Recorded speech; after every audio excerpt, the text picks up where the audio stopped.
Hello guys, Vande Mataram. और आज हम देखेंगे प्रेजेंट कॉन्टिन्यूअस टेंस में simple sentence, negative sentence, single interrogative sentence and double interrogative sentence का पेस्ट वॉइस फॉर्म। रूल है सिंपल का, subject plus is am are plus being plus V three plus by plus object. Present indefinite में भी same हम वैसा ही करते थे, बस केवल इसमें बीइंग या एक शब्द बढ़ जाता है। ये सिंपल सेंटेंस का रूल है। अगर नेगेटिव सेंटेंस का रूल होगा तो subject plus is am are plus not और नॉट के बाद being V three plus by plus object. अगर सिंगल इंट्रोगेटिव सेंटेंस का रूल हमें इसमें बनाना हुआ तो इस इज एम आर को, इस हेल्पिंग वर्ब को हम क्या करेंगे, सबसे पहले कर देंगे। तो is am are plus subject plus not plus being plus V three plus by plus object. और डबल इंट्रोगेटिव सेंटेंस होगा तो हम क्या करेंगे, हाँ सबसे पहले जो है, जो सिंगल इंट्रोगेटिव सेंटेंस है उसी का आपको क्या करना है कि डब्ल्यूएच वर्ड बढ़ा देना है, बन गया। He is opening the door, वह दरवाजा खोल रहा है। तो जैसे हम करते आए, the door is being opened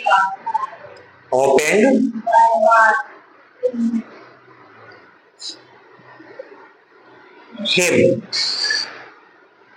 Clear? She is not making tea, वह चाय नहीं बना रही है, चाय उसके द्वारा नहीं बनाई जा रही है। तो T is not, third place पे नॉट ही आएगा हमेशा। बीइंग मेड, तो मेड बाय फुल स्टॉप। समझ आ रहा है बेटा? इज मोहन फ्लाइंग काइट, क्या मोहन पतंग उड़ा रहा है? तो क्या मोहन के द्वारा पतंग उड़ाई जा रही है? तो ये इंट्रोगेटिव में तुम्हारा पैसिव वॉइस में इंट्रोगेटिव बनेगा। इज, हाँ काइट, अब इसमें नोट नहीं है तो डायरेक्ट बीइंग फ्लाई का थर्ड फॉर्म। आप टेंस पढ़ चुके हैं, पैसिव वॉइस पढ़ रहे हो, थर्ड फॉर्म फ्लाई पता नहीं, इससे पहले कितनी बार एग्जांपल में आ चुका। वंदना, गणपत, फ्लो, उसमें फ्लो में एन और जोड़ दो, बाय मोहन,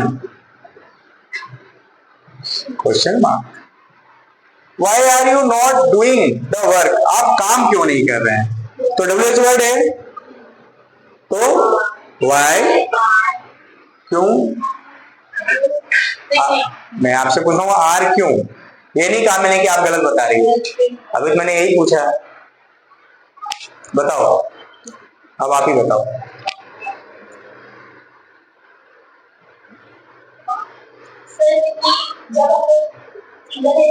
तो हम लोग सब्जेक्ट को पीछे कर रहे थे और इधर आगे लगा रहे थे और इसकी वजह से वो आता है, इसकी वजह से आ रहा है। अब आप बताइए, इन्होंने तो बताया, इन्होंने कहा आर, रीजन इन्होंने बताया। आप मैंने ये पूछा ही नहीं, इन्होंने कहा आर आएगा, मैंने कहा क्यों। आर आएगा या नहीं आएगा? आएगा तो क्यों, नहीं आएगा तो क्यों? बताओ बता। आर आपने ही बोला है। सर आर, सर वहां पे आर है, डब्ल्यूएच वर्ड में और डायरेक्ट हो जाता है। हाँ मैं भी कह रहा हूँ आता है, मैंने तो मना ही नहीं किया। आएगा कि नहीं आएगा इसकी हमारी चर्चा हो रही। आएगा तो क्यों आएगा, वो तो रीजन तो होगा ना उसका आने का। भाई देखो इज एम आर है, 3 हेल्पिंग वर्ब, अगर कोई रीजन नहीं होता तो एक ही हेल्पिंग वर्ब दे देता, सबके साथ लगाओ। आप आर क्यों रख रहे हैं वहां पर?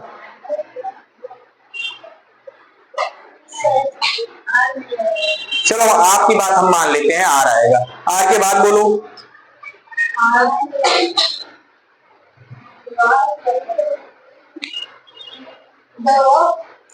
तो जब आर के बाद आप द वर्क लिख रहे हैं तो प्लूरल है, तो सिमिलर के साथ आर आता है, तो फिर आर लगा क्यों रहे हो?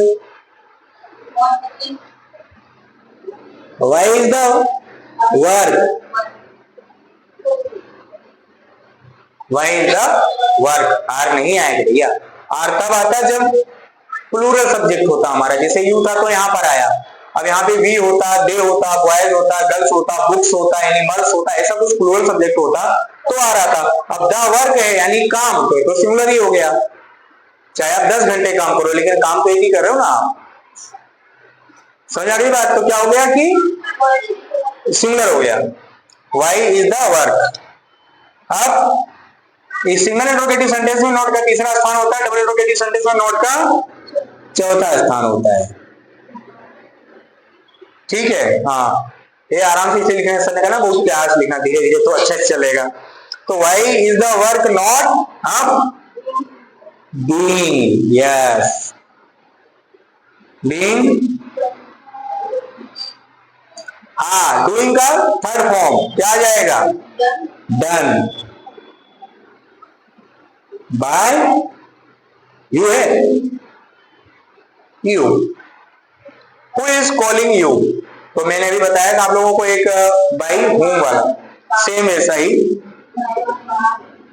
Bye home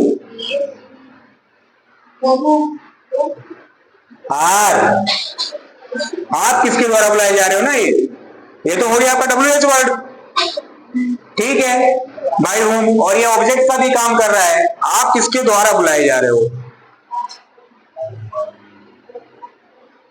are you being called, question mark, by home are you being called, हो गया। आगे समझ में अच्छे से, अभी नंबर समझ में आया, ये आर वाला कॉन्सेप्ट समझ में आ गया, एज और एम आर। तो अभी उसके पहले भी बताया था कि अगर आई है तो ही एम, सिंगुलर है तो इज, प्लूरल है तो आर, और ये चीजें ऑलरेडी आप टेंस में पढ़ चुके हैं, वैसा ही सेम यूज हो रहा है, ऐसा तो है नहीं कि नहीं पैसिव वॉइस में बदल जाएगा, टेंस में आर लगेगा भाई, अदर में और कुछ लगेगा, ऐसा नहीं। टेंस में भी यही नियम है कि सिंगुलर के साथ इज, प्लूरल के साथ आर, आई के साथ एम। पैसिव वॉइस में भी वही रूल है कि सिंगुलर के साथ इज, प्लूरल के साथ आर, आई के साथ एम। और दूसरा चीज जो ध्यान रखने वाली बात है कि आपका अगर एक्टिव वॉइस सिंपल सेंटेंस में है तो पैसिव वॉइस भी सिंपल सेंटेंस में ही बनेगा, नेगेटिव में है तो नेगेटिव में बनेगा, सिंगल इंट्रोगेटिव सेंटेंस में है तो सिंगल इंट्रोगेटिव सेंटेंस में, डबल इंट्रोगेटिव सेंटेंस में है तो डबल इंट्रोगेटिव सेंटेंस में आपका पैसिव वॉइस बनेगा। बस केवल हु का यूज जो है ये थोड़ा आप ध्यान रखिएगा। नरेशन में जरूर चेंज होता है, नरेशन में चाहे किसी भी सेंटेंस में हो, 5 सेंटेंस होते हैं, लेकिन वो किसमें चेंज होगा?